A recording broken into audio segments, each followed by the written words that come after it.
꽃님이님, 환율이 1,500원을 넘는 순간 주식과 부동산이 동시에 무너질 수 있습니다. 이건 겁주기가 아닙니다. 이미 신호는 다 나와 있습니다. 이렇게까지 목소리를 높이는 이유는 단 하나입니다. 꽃님이님이 평생 피땀 흘려 모은 돈을 한순간에 잃는 모습을 더 이상 보고 싶지 않기 때문입니다. 요즘 뉴스에서는 주식시장이 최고치라며 잔치집 분위기입니다.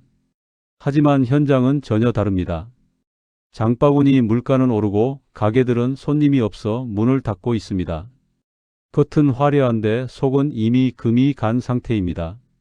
지금도 많은 분들이 평생 모은 노후 자금을 가장 위험한 자리에 올려놓고 계십니다. 환율은 여행 가는 사람 이야기라고 생각하시는 분들이 많습니다. 하지만 환율은 우리 경제의 혈압과 같습니다. 환율이 급등하면 물가가 오르고 대출 이자가 오르고 집값과 주식이 동시에 흔들립니다. 가만히 있어도 통장 속 돈의 가치가 깎여 나가는 상황이 됩니다. 조금만 늦어도 되돌릴 수 없는 상황이 올 수 있습니다. 1997년 외환 위기 때도 그랬습니다. 그때도 괜찮다는 말이 가장 위험했습니다. 지금은 그때보다 더 복잡하고 더 빠르게 움직이고 있습니다. 이 내용 끝까지 보셔야 합니다. 꽃님이님 자산을 지키는 마지막 경고가 될 수 있습니다. 요즘 이런 불안 느끼고 계신 분들 계신가요? 꽃님이님 꽃길로 한번 가보시죠. 아시죠? 말하는 대로. 제가 지난달에 만난 72세 이상철님 이야기부터 들려드리겠습니다. 이상철님은 퇴직금과 연금을 모아서 아파트 한 채를 더 사셨어요. 주변에서 모두 지금이 기회라고 했대요. 은행에서 대출도 쉽게 나왔고요. 그런데 몇 달 사이에 금리가 오르고 집값은 오히려 떨어지기 시작했습니다. 매달 대출 이자만 빠져나가는데 집은 팔리지도 않고 이상철님은 지금 자식들에게 손을 벌려야 할 상황에 처하셨습니다. 반대로 65세 박미숙님은 작년에 제 상담을 받으셨어요. 그때 저는 주식을 절반만 정리하시고 달러 예금을 조금 준비해 보시라고 권했습니다. 박미숙님은 처음엔 아쉬워하셨지만 지금은 정말 다행이라고 하세요. 주변 분들이 손실로 힘들어할 때 박미숙님은 오히려 안정적으로 노후 생활을 이어가고 계십니다. 작은 습관 하나가 이렇게 큰 차이를 만들었습니다. 오늘 이 영상에서 말씀드릴 내용은 여러분의 노후 자산 관리 방식을 완전히 바꿀 수 있는 중요한 지혜입니다. 이 이야기를 끝까지 듣고 실천하셔야만 진정한 변화를 경험할 수 있습니다. 끝까지 보지 않으시면 가장 중요한 실천법을 놓치게 됩니다. 마지막에 나올 단 하나의 습관이 모든 것을 바꿀 수 있습니다. 혹시 아직 구독과 좋아요를 누르지 않으셨다면 지금 바로 눌러주세요.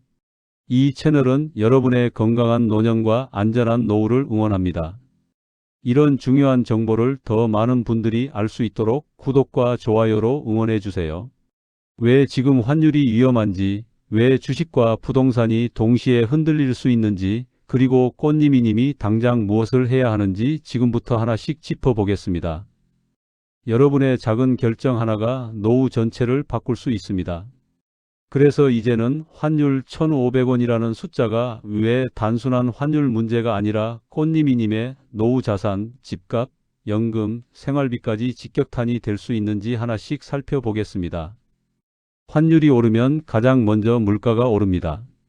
우리나라는 석유, 천연가스, 밀, 콩 같은 필수품을 거의 다 수입합니다. 환율이 1,400원에서 1,500원으로 오르면 수입 가격이 7% 이상 오르는 겁니다. 그러면 기름값이 오르고 전기요금이 오르고 식료품 가격도 덩달아 오릅니다. 꽃님이님 통장에서 나가는 생활비가 매달 늘어나는 거죠. 한국은행 자료를 보면 환율이 100원 오를 때마다 물가는 평균 0.3에서 0.5% 오른다고 합니다. 겉으로는 작아 보이지만 연금 생활자에게는 큰 부담입니다.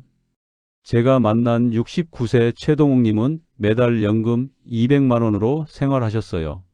그런데 작년 이맘때부터 장바구니 물가가 오르면서 한 달 생활비가 30만 원 가까이 늘었대요. 연금은 그대로인데 지출만 늘어나니 저축은커녕 적금을 깨야 하는 상황이 됐습니다. 이런 일이 꽃님이님에게도 벌어질 수 있습니다. 환율이 오르면 조용히 그러나 확실하게 우리 생활비를 잠식합니다. 환율이 오르면 주식 시장도 흔들립니다. 외국인 투자자들이 돈을 빼가기 때문입니다. 한국 주식을 팔고 달러로 바꿔서 자기 나라로 돌아가는 거죠. 금융감독원 통계를 보면 환율이 급등할 때마다 외국인 매도세가 몰려옵니다. 그러면 주식 가격이 떨어지고 꽃님이님이 보유한 주식 평가액도 줄어듭니다. 특히 요즘처럼 주가가 높을 때는 더 위험합니다. 높은 곳에서 떨어지면 충격이 더 크니까요. 외국인 자금이 빠져나가면 환율은 더 오르고 환율이 오르면 외국인은 더 빠져나갑니다. 악순환입니다. 한국개발연구원 보고서에 따르면 외환위기 직전에도 이런 패턴이 반복됐다고 합니다. 처음엔 천천히 시작되지만 일단 속도가 붙으면 걷잡을 수 없게 됩니다. 지금도 외국인 보유 주식 비중이 조금씩 줄고 있습니다. 조용한 신호지만 무시하면 안 됩니다. 대출을 받아서 집을 사신 분들은 더 조심하셔야 합니다. 환율이 오르면 중앙은행이 금리를 올립니다. 돈의 가치를 지키기 위해서죠. 그러면 은행 대출 금리도 따라 오릅니다. 변동금리로 대출 받으신 분들은 매달 내는 이자가 갑자기 늘어납니다. 대출 원금은 줄지 않는데 이자만 더 내야 하는 겁니다. 78세 김영희님은 자식 명의로 아파트를 한 채 더 사셨어요. 나중에 물려주려고요. 그런데 금리가 오르면서 매달 이자가 50만 원 가까이 늘었습니다. 집값은 오히려 떨어지고 있어서 팔 수도 없고 김영희님은 지금 생활비를 아껴서 이자를 메우고 계세요. 노후를 편하게 보내려던 계획이 오히려 짐이 된 겁니다. 환율과 금리는 이렇게 연결되어 있습니다. 부동산 가격도 환율과 무관하지 않습니다. 환율이 오르고 금리가 오르면 집을 사려는 사람이 줄어듭니다. 대출받기 어려워지니까요. 수요가 줄면 집값은 떨어집니다. 특히 서울 외곽이나 지방은 더 빠르게 떨어질 수 있습니다. 국토연구원 자료를 보면 금리 1% 상승 시 집값은 평균 3에서 5% 하락한다고 합니다. 환율이 계속 오르면 금리도 계속 오를 가능성이 큽니다. 집값이 떨어지면 보유하고 계신 아파트 가치도 줄어듭니다. 팔고 싶어도 사는 사람이 없으면 소용없습니다. 자식에게 물려주려던 자산이 오히려 부담이 될 수도 있습니다. 꽃님이님, 부동산은 안전하다는 생각 이제는 다시 점검해 보셔야 합니다. 환율이 흔들리면 부동산도 흔들립니다. 마지막으로 외환 보유고 이야기를 드리겠습니다. 외환 보유고는 나라의 비상금입니다. 위기가 오면 이 돈으로 환율을 방어합니다. 그런데 외환 보유고도 무한정은 아닙니다. 한국은행 통계를 보면 우리나라 외환 보유고는 4천억 달러 정도입니다. 많아 보이지만 단기 외채와 비교하면 여유가 많지 않습니다. 국제금융센터 분석에 따르면 외환 보유고 대비 단기 외채 비율이 높아지면 위기 가능성도 커진다고 합니다. 1997년 외환 위기 때도 외환 보유고가 빠르게 줄었습니다. 그때는 정부가 괜찮다고 했지만 결국 국제통화기금에 손을 벌려야 했습니다. 지금은 그때보다 외환 보유고가 많지만 세계 경제 상황은 훨씬 복잡합니다. 미국 금리가 높고 중국 경제도 불안하고 유럽도 흔들립니다. 외부 충격이 오면 외환 보유고는 생각보다 빨리 줄어들 수 있습니다.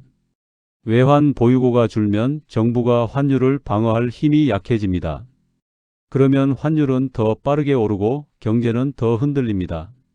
악순환의 고리가 시작되는 겁니다. 꽃님이님, 이런 신호들을 그냥 지나치시면 안 됩니다. 작은 신호일 때 대비해야 큰 피해를 막을 수 있습니다. 그래서 지금부터는 꽃님이님이 절대 해서는 안 될 행동과 반드시 해야 할 행동을 함께 정리해 보겠습니다. 공포에 휩쓸려 주식을 다 팔아버리는 건 최악의 선택입니다. 패닉에 빠지면 손해보는 가격에 팔게 됩니다.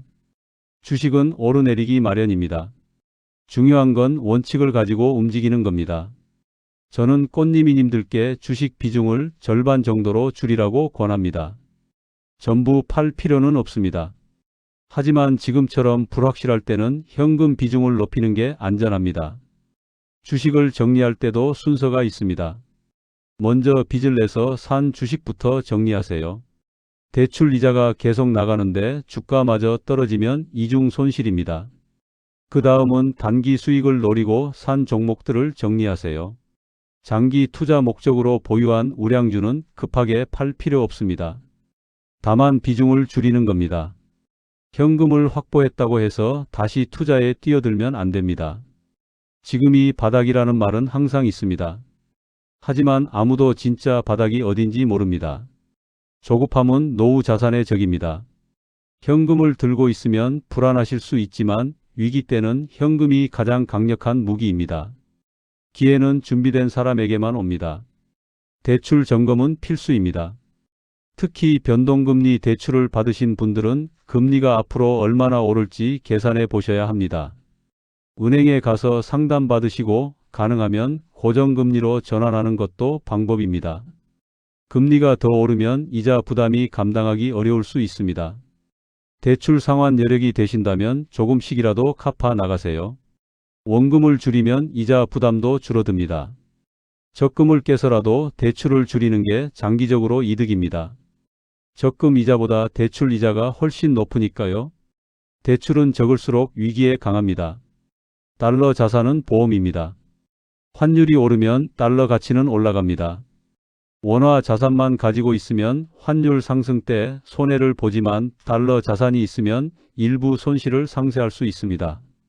달러 예금이나 달러 채권을 조금씩 준비해 두시는 걸 권합니다.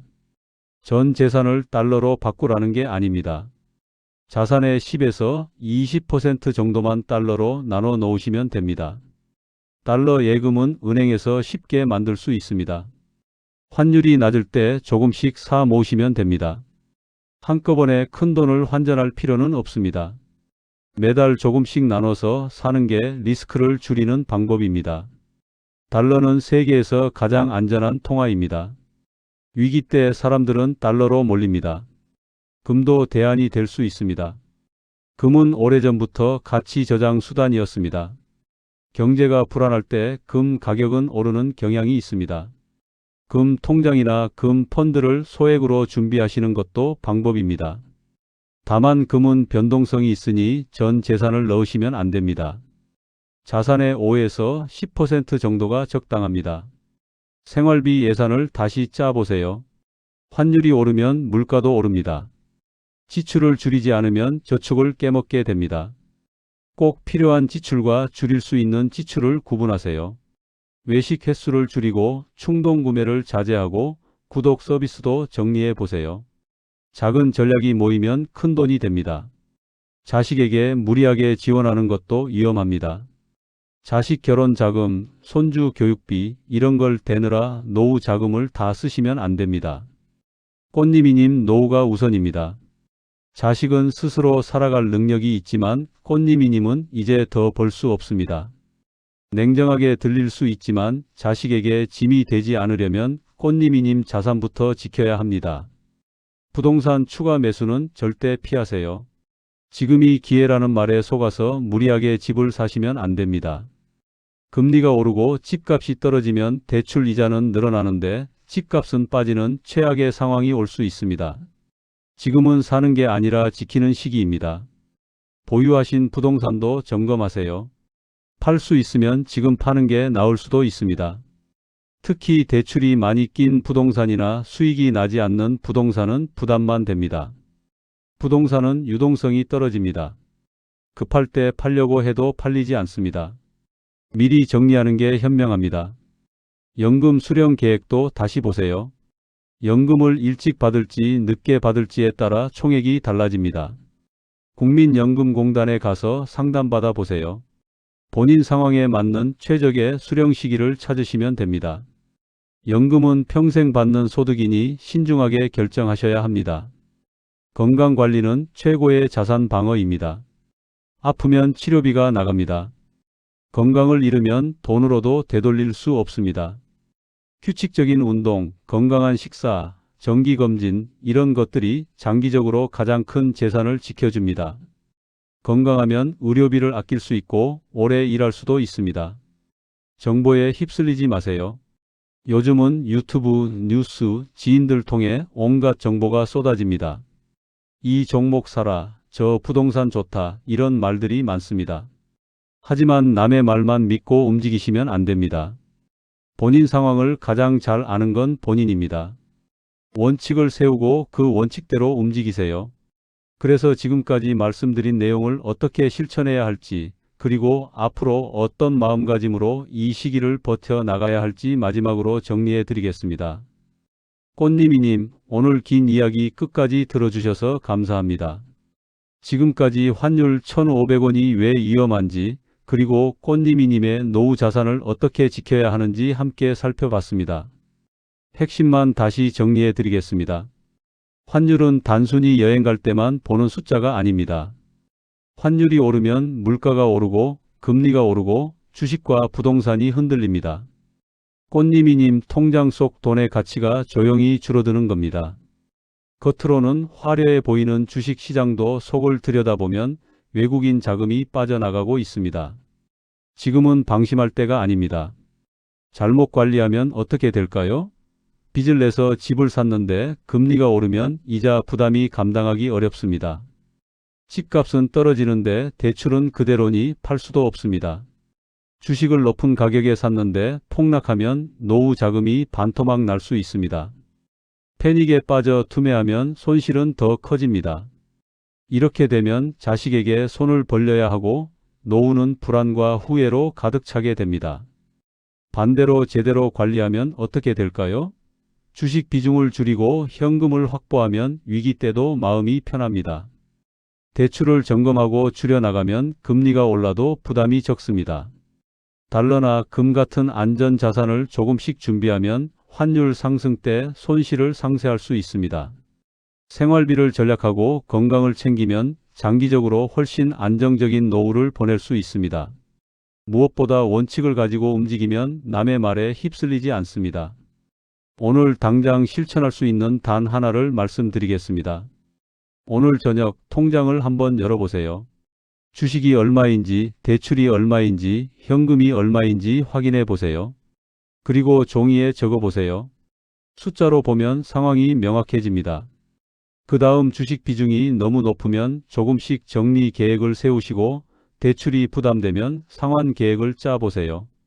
달러 예금 계좌를 만드는 것도 좋습니다.